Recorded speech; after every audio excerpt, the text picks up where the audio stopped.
విజయవంతంగా ముగించింది Indian army. 60 గంటల పాటు ప్రాణాలకు తెగించి మరీ పోరాడారు సైనికులు.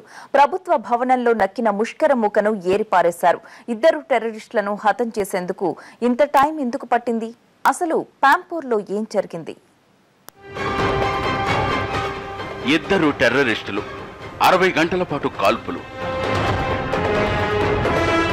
పని కానిచ్చేసిన పారా కమాండోస్, ఆపరేషన్ పాంపోర్ సక్సెస్. 2 ఉగ్రవాదులు హతం. అక్టోబర్ 10 సోమవారం రోజున జేలం నది దాటి 2 కరుడుగట్టిన ఉగ్రవాదులు మన భూభాగంలోకి ప్రవేశించారు. శ్రీనగర్కు 15 కిలోమీటర్ల దూరంలో ఉన్న పాంపోర్ ఏరియాలోకి చొరబడ్డారు. అక్కడున్న ప్రభుత్వ భవనాన్ని టార్గెట్ చేసుకున్నారు. అలా దాదాపు 3 రోజులు 60 గంటల పాటు ఆ ప్రాంతమంతా కాల్పుల మోతతో దద్దరిల్లింది. వాస్తవానికి 2 టెర్రరిస్టులను ఏరిపారేయడానికి ఇంత సమయం అవసరం లేదు. కానీ ఎలాంటి ప్రాణ నష్టం లేకుండా పని కానిచ్చేయాలని భావించింది ఇండియన్ ఆర్మీ. అందుకే అత్యంత పగడ్బందీగా వ్యూహాత్మకంగా ఆపరేషన్ను కొనసాగించింది.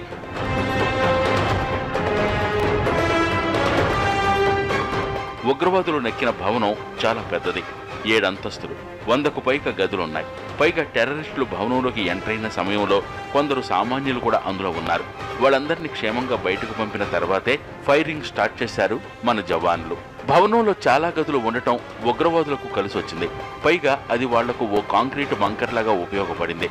అందుకే జవాన్లు గ్రెనేడ్లతో దాడులు చేసిన గదులు మారుతూ సులభంగా తప్పించుకున్నారు. ఇక టెర్రరిస్టులు కూడా సుదీర్ఘ పోరాటానికి సన్నద్ధమయ్యే వచ్చారు. అందుకు తగ్గ ఆయుధాలు, సరంజామా అంతా వెంట తెచ్చుకున్నారు.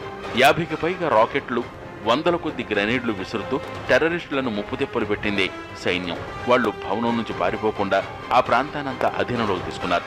ఒకానొక దశలో బిల్డింగ్ మొత్తాన్ని కూల్చేయాలన్న ఆలోచన కూడా చేశారు ఉన్నతాధికారులు. కానీ చివరికి ఆ ప్లాన్ మార్చుకున్నారు. మొన్నటి సర్జికల్ స్ట్రైక్స్ లో పాల్గొన్న పారా కమాండోలను రంగంలోకి దించారు. 2 టెర్రరిస్టుల్ని హతమార్చారు. ఆపరేషన్ పాంపోర్ ను సక్సెస్ఫుల్ గా కంప్లీట్ చేశారు. ఈ ఏడాది ఫిబ్రవరిలోనూ ఈ బిల్డింగ్ ను ఉగ్రవాదులు టార్గెట్ చేసుకున్నారు. అప్పటి ఘటనలో 5 జవాన్లు ప్రాణాలు కోల్పోయారు. 3 ఉగ్రవాదులను సైన్యం హతమార్చింది. 6 నెలల గ్యాప్ లోనే మళ్లీ అదే భవనంపై రెండవసారి ఉగ్రదాడి జరగడం భద్రతా లోపాలను ప్రశ్నిస్తోంది.